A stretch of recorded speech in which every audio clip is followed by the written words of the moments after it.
The second deadline for the Minnesota legislative session is only 2 days away.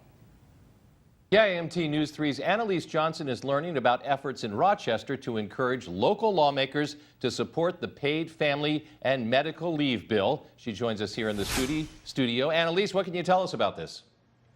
Amy, George, it would establish a state-run insurance program to partially reimburse wages lost when workers take up to 12 weeks of leave, such as maternity leave, medical leave, or to care for a sick family member.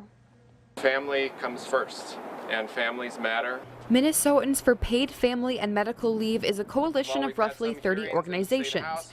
Local members of involved groups, including Isaiah, a faith-based group for justice in Minnesota, and CURE, Communities United for Rochester Empowerment, spoke out in front of the Olmsted County Government Center. As I'm on maternity leave, expecting to get my first paycheck, I get a phone call about 2 days in advance saying that I'm not going to receive my paycheck. He said to me, "Didn't you think about this before getting pregnant?" We carry kind of this guilt around of like, am I spending enough time with my child? 3 women shared their stories of struggling with employment after having children or while family members were ill. Alita Borud says she was not able to be with her father in his final moments because of her job. He died alone.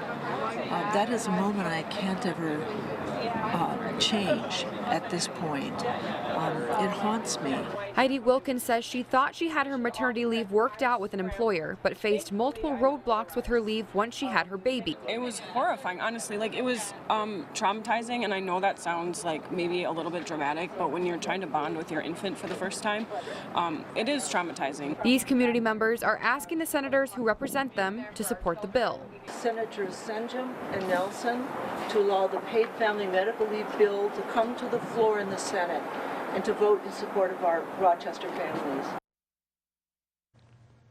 The bill has been heard by the Minnesota House of Representatives 5 times, but has yet to make it to the floor in the Senate.